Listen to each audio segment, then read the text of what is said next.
Hi, welcome to DCPL Summer Programming 2020. My name is Mia and I'm from the Decatur Library. Today we're going to learn how to do no-nail string art. So this is the final product right here. And you'll see what we used is this is foam board, which most of these supplies you can get at the dollar store. So it kind of comes in a package like this. And I bought sort of a slightly larger sheet and I cut it down because we're going to be using push pins. I bought a 100 pack at Walmart for a little over, I think it was like $1.20. So you can get about 100. They come in all sizes. I decided to use clear, but if you want to change up your design, because you're the designer, you can also get push pins that have different colors on the ends, but I did a solid clear pack. You're going to need some yarn. You can use a solid color yarn like I used in this one, in the example.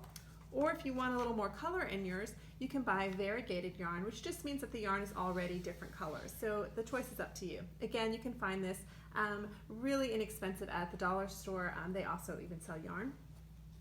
You're going to need some scissors, and you're going to need some tape, and then just some paper. So there's a PDF that's going to be attached that also has the instructions and some guides. But I chose to do a simple heart for my first one, and I suggest that you also try a simple shape for your first one. The push pins have a little bit of length, so I don't know if you can tell, but the push pins kind of peek through for the thickness that I get, because you can buy foam in thicker shapes. So what I did was I just used a larger board, I cut it down, and then on the ends where the pins were going to go through, I just doubled it up. I didn't even glue it. You could glue it if you want to, but I just used the pins that went through both, and that way you don't have the pins on the back of the board to poke you in case you want to hang it up. It also gives you a little ledge for hanging, which is really nice. So what you're going to do first is decide on your shape, and then you're going to just cut it out on a piece of paper. So I chose a heart. I didn't want it to slip while I was putting in the pins, so I went ahead and just attached it with some tape and just put it on the back of the heart. This you're gonna, when you tear, you're gonna pull this off when you're done. So, but it's just a guide for placing the pins. And then all you need to do is place the pins around the shape. You want them close enough so that the yarn can go through, not too far apart. So about almost a little bit more than a pin's length between each one. You can kind of test it. And then I also wanted a border for mine. For that one, what I did is I just used my thumb and just placed it right here, and then I would go to the next one and just did them basically a thumb's width apart. And then you can just, let me just get one out of here. Just take a thumbs and then just press it in.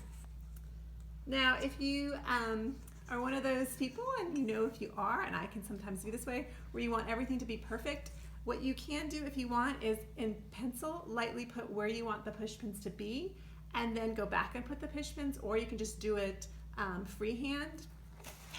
I found with this one that what happened was when I got to the end, it wasn't spaced equally apart, so then I had to kind of move them about. So once the yarn is in, you really can't tell about the holes, but if that's going to bother you, I suggest marking it off with a pencil first, and that way you can know as a guide where to put your pins.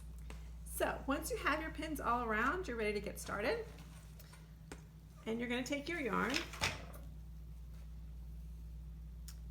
and the way I kind of did at the beginning was I lifted up one of the push pins, and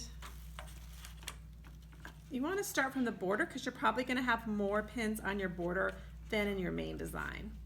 And you're going to kind of tie, you can leave a little bit of tail because you're going to cut off at the end, but almost like you would do your shoes.